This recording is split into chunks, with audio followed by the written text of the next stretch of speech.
ABSA Off-Road Championship next heads for the Western Cape, where crews will tackle the CPM-CC organised Nissan Dealer 400 on April the 22nd and 23rd. The event, which has proven to be one of the toughest on the off-road racing calendar, takes place in the Darling area, where the terrain includes mountainous sections, power-sapping sand tracks and high-speed stages through the wheat fields.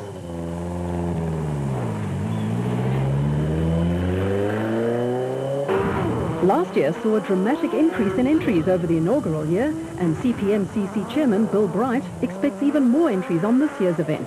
Weather conditions in April are expected to be wetter than in previous years, when the event was held in March, which should reduce the dust and promote lower average speeds and safe overtaking.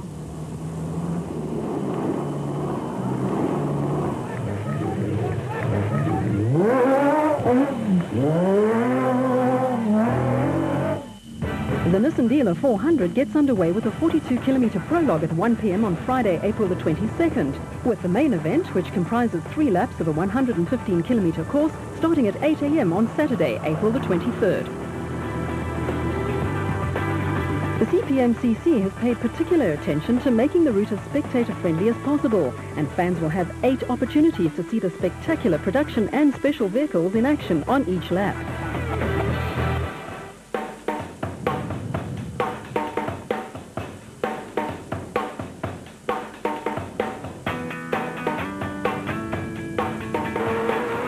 Former production vehicle champions Neil Woolridge and Kenny Scholthammer finally broke Nissan's stranglehold on the ABSA Off-Road Championship when they won a hotly contested Nissan Sugarbelt 400 in KwaZulu-Natal on Saturday. The Team Ford Racing pair qualified third fastest behind proudly South African Nissan hardbody crews Alfie Cox and Ralph Pitchford. And reigning production vehicle drivers champion Hannes Frobler and Francois Jordan in Friday's 31-kilometre prologue. Cox and Pitchford, making their debut in the ex-Janelle de Villiers Class T pickup, led for the first 90 kilometres of the race before Frobler and Jordan slipped by. And they would be later relegated to third when they couldn't get the Nissan started at a D control because of a faulty battery. Well, we got to the D control and then it wouldn't start. Nobody can help us, so we had to push it sort of like on an uphill. We managed to get it to the D road, got it started, and then just about 20 k's from here, there's a very sharp uphill hairpin right, and it stalled again, and we were stuck. We've been there for, I don't know, 10 or 15 minutes trying to push the car to get it back down the track to start it. So other than that, it's been going really good. Woolridge and Scholthammer piled on the pressure on the leading Nissan crew and eventually grabbed the lead when Frobler and Jordan had to stop to replace a flat wheel. The Nissan pair threw caution to the wind and set off after the leading Ford, but it's been a hard couple of months getting everything sorted out, and we've got the cars ready, and this is a hell of a hard race. It's got to be one of the hardest races that we ever do, the Sugar Belt. It's just, every year we think it can't get tougher, and they seem to make it even tougher. You know, it's just tight, it's continuous, just very, very mentally challenging and physically challenging. I mean, I've drunk 4 litres of water, and I'm dehydrated. I've got cramp in my hands and my legs, and it's a hard race, but fantastic. We brought it home, very happy. Despite making up all but 17 seconds of time lost while replacing the punctured wheel, they were unable to pass the leaders in the dust and had to settle for second place. Cox and Pitchford retired when the rear prop shaft broke and damaged the gearbox cooler pump.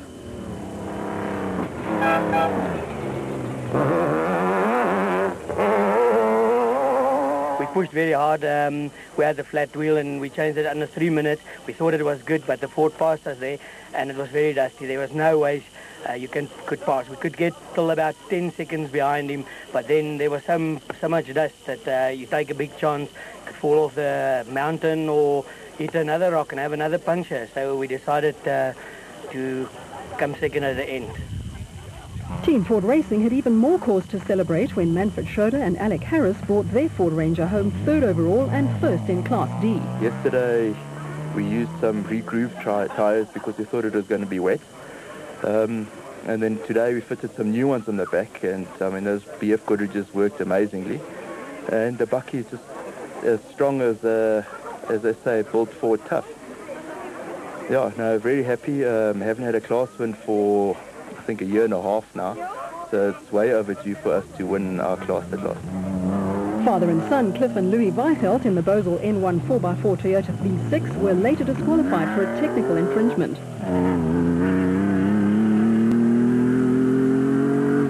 The Class E win went to Hugo de Bruyn and his father Jaap, who were the reigning Class E champions.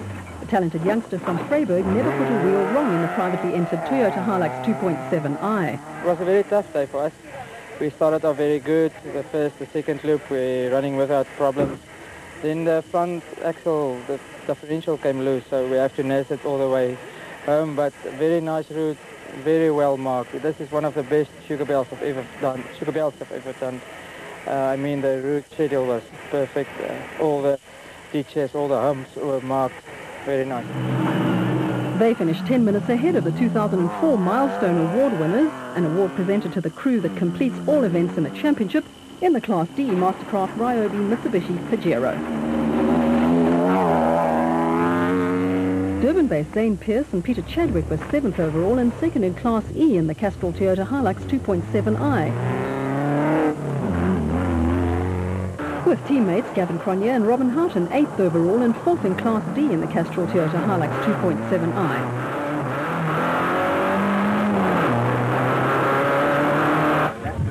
Runners-up in the 2004 Class D Championship, Mark Cronje and Chris Birkin were challenging for the Class D lead and a podium finish when an encounter with a tree resulted in the steering idler arm breaking on their Castrol Toyota Hilux 2.7i, which forced them into retirement. Yeah, unfortunately, we ran into a bit of a snag. All was running well, and we came down a section of road with off-camber contour, and it just, as we hit it, we just hit it slightly too hard and pitched us into the trees. And we hit it with the right front, pulled the wheel alignment out, and yeah, I've been struggling ever since. But the gearbox feels good, the car really feels good. I'm hoping that once the wheel alignment's up and straight, we'd get back onto pace. Teammates Paolo Piazzamosso and Oki Ferri were also well placed, but were sidelined when two spark plug leads chased through on the Class D Castrol Toyota Hilux 2.7i. Yeah, the Toyota Castrol Hilux was performing well this morning. I mean, we took 25 cars, we moved up quite nicely in the field. But clearly the problem we had yesterday is related to obviously a mounting or something, you know, that has moved the engine, because as you can see here, the clearance from the engine to where the spark plug leads go is basically non-existent. So what it has done is damaged the two leads, and hence you can see the airbox as well as filed against the bonnet. And I think this has been the end result yesterday of the cable jumping off as well. So something shifted, and yeah, can't run much on two cylinders, so that was the end of the game. Father and son, Dirk Sr. and Dirk Jr. Van Rienen from Harrismith finished 9th overall and 3rd in Class E in the Savannah Ford Ranger. Brothers Mark and Stuart Moffat in the Bosel N1 4x4 Land Rover finished 10th overall and 5th in Class D. Team Ford Racing's development team of Kupumzi Rubeluza and Kulili Fakalisa finished 11th overall and 4th in Class E in the Ford Ranger.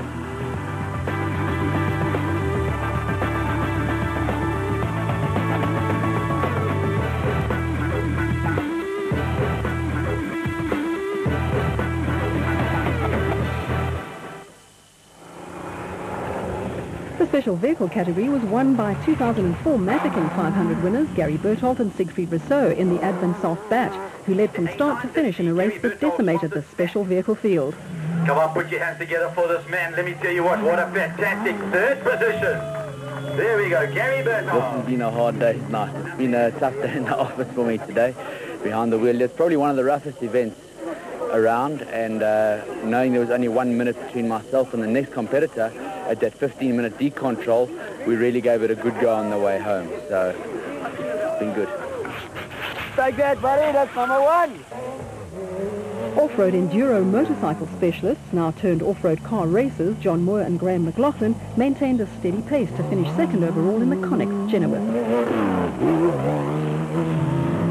Ahead of KwaZulu-Natal pair Clint Gibson and Marcel Trethaway in the Gibson Plant Hire Bat. Bevan Bertholdt and Nick Salamalela started 2nd in the iTech Back Spec 1 and were on a mission to beat Brother Gary, but early into the race they rolled into the sugarcane. They managed to right the vehicle and continue their charge, but a puncture slowed them even further, and they had to settle for 4th overall after a great comeback drive.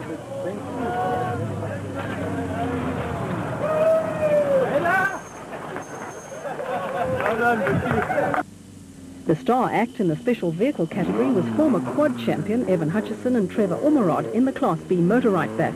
The pair had the measure of the rest of the Class B field and initially ran as high as second overall, but eventually settled for fifth overall and a well-deserved Class B win. It was a great day. We started off good this morning. We had a good run all the way through until Bevan Berthold rolled in front of us. So we had to stop and we lent him our tow rope. We carried on, we were running first in Class B, second in Class A until we got stuck in a small mud hole. And unfortunately we had lent Bevan our tow rope, so the racing gods weren't looking after us.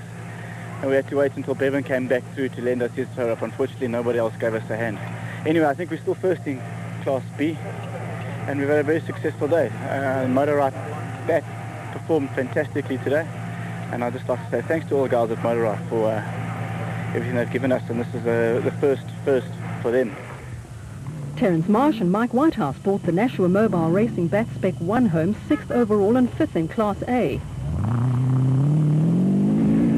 While reigning Class B champions Marcus Taylor and Mark Deschelaine in the JRE were 7th overall and 2nd in Class B. David White was 8th overall and 3rd in Class B in the ex-Phil Nell Putty.